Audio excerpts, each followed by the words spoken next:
आइए रुक करते हैं कुछ खास अपडेट्स की ओर। वक्फ बोर्ड के बहाने अखिलेश ने चला मुलायम का दाव, क्या है सपा का सियासी मकसद। समाजवादी पार्टी के प्रमुख अखिलेश यादव ने लखनऊ की बजाय दिल्ली का सियासी अखाड़ा भले ही अपने लिए चुन लिया हो, लेकिन फोकस उत्तर प्रदेश के समीकरण को साधने का है। यूपी में 37 लोकसभा सीटों के साथ सपा की सबसे बड़ी पार्टी बनने के बाद अखिलेश अब अपने मुस्लिम वोट बैंक को लेकर किसी तरह का कोई रिस्क लेने के मूड में नहीं है। मोदी सरकार के द्वारा वक्फ एक्ट में बदलाव के किए गए विधेयक पर अखिलेश यादव ने जिस तरह के तेवर संसद में दिखाए हैं, वो मुसलमानों से जुड़े किसी मुद्दों पर पहली बार नजर आया है। अखिलेश यादव ने वक्फ संशोधन विधेयक का सिर्फ विरोध ही नहीं किया, बल्कि वक्फ बोर्ड में गैर मुस्लिमों को शामिल करने और जिलाधिकारी को पावर देने पर भी सवाल खड़े किए हैं। इतना ही नहीं, अखिलेश ने कहा कि सरकार विधेयक के जरिए मुसलमानों के मामले में हस्तक्षेप करना चाहती है। मुस्लिमों से जुड़े मुद्दे पर अखिलेश पहली बार अपने पिता मुलायम सिंह यादव की तरह खुलकर स्टैंड लेते नजर आए। इसलिए कहा जा रहा है कि वक्फ बोर्ड के बहाने अखिलेश ने बड़ा सियासी दाव चला है, जिसके एजेंडे में मुस्लिम वोट बैंक है। ये भयंकर लूट है। अयोध्या में सेना की 13,000 एकड़ आरक्षित भूमि अडानी, बाबा रामदेव और रविशंकर के नाम हो गई। अयोध्या में 50 सालों से सेना के प्रशिक्षण और फायरिंग रेंज के लिए आरक्षित रखी गई 13,351 एकड़ भूमि अब व्यावसायिक उद्देश्यों के लिए मुक्त कर दी गई है। लखनऊ सरकार द्वारा इस भूमि को डिनोटिफाइड किए जाने के बाद ये भूमि अब प्रमुख व्यवसायी गौतम अडानी के समूह बाबा रामदेव की पतंजलि और श्री श्री रविशंकर के संस्थान को हस्तांतरित कर दी गई है। माजाज मतरा गांव में स्थित भूमि, जो राम मंदिर से महज 6 किलोमीटर दूर है, पहले से उपयोग के लिए आरक्षित थी। यहाँ पर सेना के जवानों को विभिन्न प्रकार की ट्रेनिंग और फायरिंग प्रैक्टिस की सुविधा प्राप्त थी, लेकिन अब इस क्षेत्र को व्यावसायिक उद्देश्यों के लिए खोल दिया गया है। सनसनीखेज खुलासा, बीजेपी सरकार ने गुजरात में 25,000 मंदिरों को तोड़ने का दिया आदेश, स्वामी अविमुक्तेश्वरानंद का दावा। शंकराचार्य स्वामी अविमुक्तेश्वरानंद जी ने महाराज ने एक बार फिर से विवादास्पद बयान देकर राजनीतिक और धार्मिक समुदाय में हलचल मचा दी है। उन्होंने हाल ही में खुलासा किया कि गुजरात में बीजेपी सरकार ने 5 दिन पहले 25,000 मंदिरों को तोड़ने का आदेश दिया था। स्वामी अविमुक्तेश्वरानंद के अनुसार इस आदेश को एक बड़े आंदोलन के बाद ही रुकवाया जा सका। स्वामी जी ने कहा कि आदेश एक अत्यंत चिंताजनक और धार्मिक भावना को आहत करने वाला था। उनका दावा है कि इस निर्णय से न केवल धार्मिक स्थानों का विनाश होता है, बल्कि सांस्कृतिक धरोहर को भी नुकसान पहुंचता।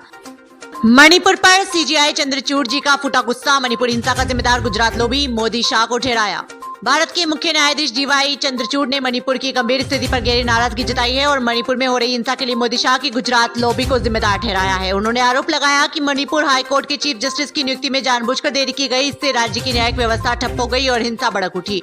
लेकिन मोदी और शाह की अगुवाई वाली सरकार ने इस पर कोई ध्यान नहीं दिया। फाइलों पर कुंडली मारकर बैठे रहने के कारण मणिपुर की अदालतें कामकाज नहीं कर पा रही थी, जिसके कारण न्याय की प्रक्रिया में देरी हुई। लखनऊ की योगी सरकार आगामी 10 सीटों पर होने वाले उपचुनाव को लेकर खास रणनीति बनाने में जुटी हुई है। इन सीट्स को जीतने में कोई कसर न रह जाए, इसलिए कार्यकर्ताओं को भी साधने के समीकरण पर मुख्यमंत्री स्वयं कार्य कर रहे हैं। उत्तर प्रदेश की राजनीति में भाजपा हमेशा से एक ध्रुव पर काबिज रही है। हालांकि बीच के 1.5 दशक छोड़ दे तो हिंदुत्व के मुद्दे पर भाजपा हमेशा बेबाकी रही, लेकिन इस बार 27 के चुनाव से पहले 17 के केंद्र में बैठी भाजपा एक एक कदम फूंक कर रख रही है। बता दें कि विपक्षियों द्वारा चलाए जा रहे तीर से असज भाजपा कभी आरक्षण के मुद्दे पर तो कभी सरकार बढ़िया संगठन के मसले पर बैकफुट पर आ जाती है। ऐसे में योगी ने कार्यकर्ताओं को संतुष्ट और जोश भरने के लिए अफसरों की क्लास लगानी शुरू कर दी है। साथ ही निगमों और अन्य प्राधिकरणों में मनोनयन वाली पदों पर जमीनी कार्यकर्ताओं को मौका देने की भी योजना पर कार्य हो रहा है। समाजवादी पार्टी की सांसद जया बच्चन और सभापति जगदीप धनखड़ के बीच हुई तीखी बहस। संसद में राज्यसभा की कार्रवाई के दौरान समाजवादी पार्टी की सांसद जया बच्चन और सभापति जगदीप धनखड़ के बीच तीखी बहस हुई। इस दौरान दोनों के बीच जमकर शब्दों के बाण चले। राज्यसभा में जया बच्चन ने सभापति के उनका नाम बोलने के अंदाज पर आपत्ति जताई।